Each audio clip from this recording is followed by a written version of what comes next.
back to How Well Do You Know Me. It's been a while since I made part 1, so I think it was about time I made part 2. Hope you guys enjoy. My parents were married in the mid-70s in Sale in Manchester after my dad moved over to England with my mom. They ended up moving to Todmorden where they started their new life. I wasn't the first child to be adopted by my parents. My older brother Aaron and my older sister Sipora, they were both adopted before I was, as they were siblings. But I believe I was fostered before I was actually adopted by them. We spent 2 years as a family in Todmorden before my parents decided to all immigrate us to South Africa, where we started our new life as a complete family in a new environment. As a family, we eventually moved to a seaside town, Margate, in a province called KZN. Our house was a couple of roads from the main beach where we spent a lot of time over the years as a family. I went to a local school which was called Margate Primary School, which was only about 10 or so minutes drive, but luckily I could still walk it as it was that close. My school life, it was actually quite tough. I was often a victim of bullying, sometimes quite bad bullying.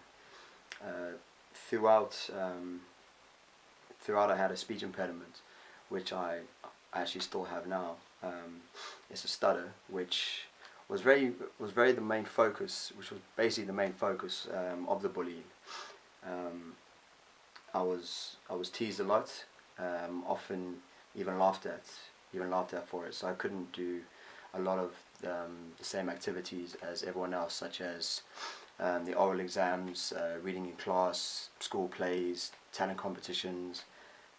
So that resulted in me being ostracized and never really given a chance to like fit in. The school was quite a private school, so a lot of the kids were basically quite mean, if you like. If you didn't fit in naturally, then it was really hard, and I found it quite hard. Yeah, I want to continue on the subject of my school life, which yeah, as I said before, it was quite tough to fit in. I could probably count on one hand how many friends I actually had in primary school. For the 7 years, it was a long road. It was a long road. I was lucky to have my brother and sister in the same school, but they were always like 2 years above. Like my sister, she was 2 years above me, and my brother was 2 years above her. So thankfully I had them in school, but they obviously had their own curriculums and their own basic classmates to hang out with. Where me, it was a case of who would talk to me. That was the main thing. Who would talk to me? Who would have the patience? Because in primary school, my stutter was incredibly bad. I couldn't even say my own name. It would take me a lot of time, a lot of patience within myself to get the words out, and in a way I probably caused myself to cause a distance, by myself. It was a case of I'd rather not talk than attempt to talk. That was probably the main thing. But people didn't shy away from bullying me. As I said, I couldn't do any of the class activities. We did a lot of reading outs in class, and you'd have to stand up. And every time I do that, I did break down. I couldn't get my words out, and it's actually affected me in my later years. Even to this day, I can't do public speaking. Even doing this video, most of these things are in 2-3 shots because it's written. But now I'm just going off the top of my head because it's easier for me to get the words out knowing that it's not written. And that's been my main problem, is reading out loud. And the bullying has impacted me big time. It still gets me today, and I think that's why I have the personality I have today. Very out there. Some say it's a front. Some say that it's a how to explain it. People don't understand why I say I'm shy sometimes, because people who know me know I've got a big personality.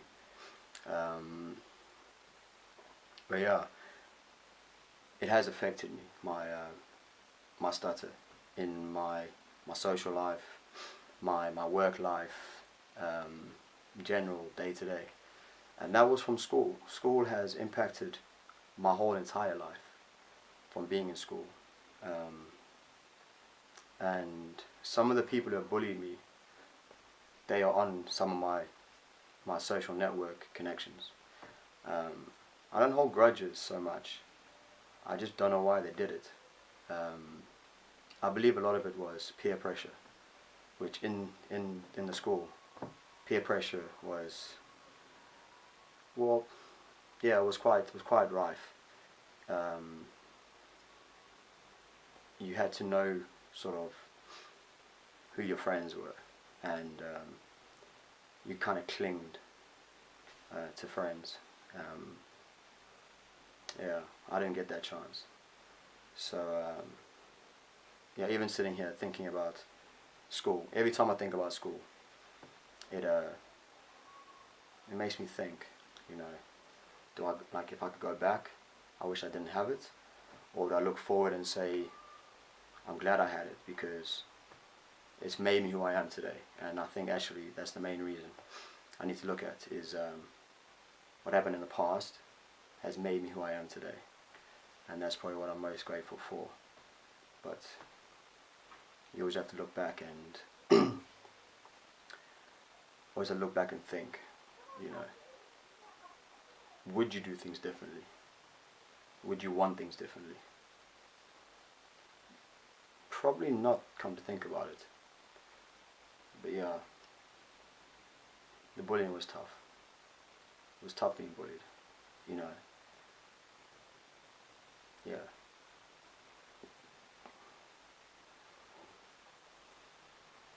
Yeah.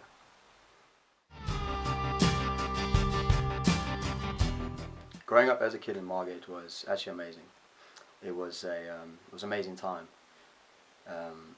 It was it was basically the hub of tourism in South Africa, because it was a coastal town. So the beaches were always full around holiday time, Christmas period, Easter holidays. When the schools broke up, they would flock to Margate Beach. So it was always busy. So it just made the town alive, which I enjoyed. I enjoyed that. As I was talking about my school time, which wasn't the best, outside of school, I had the best times. I had a lot of friends outside of school.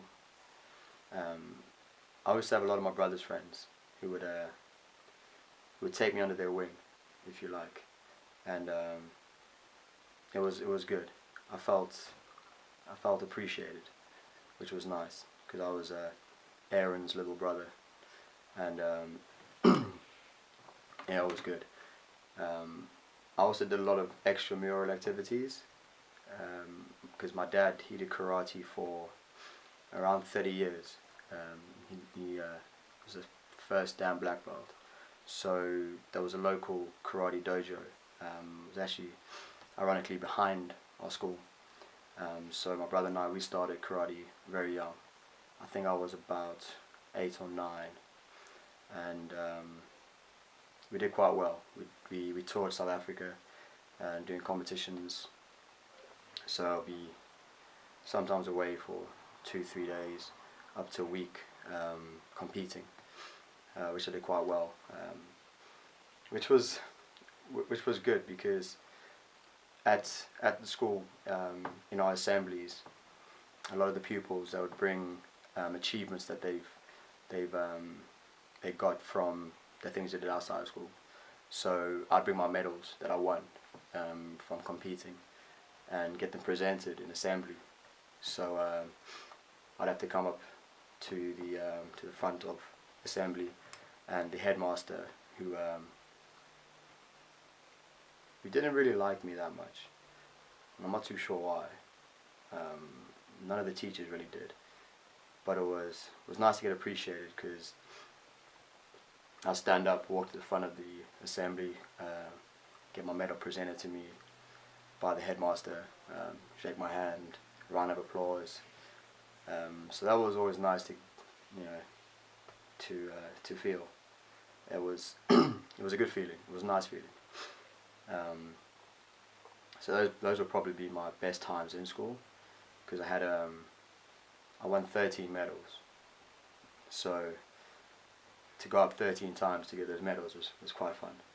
And I climbed in my gradings from white belt up to brown belt in a short period of time. So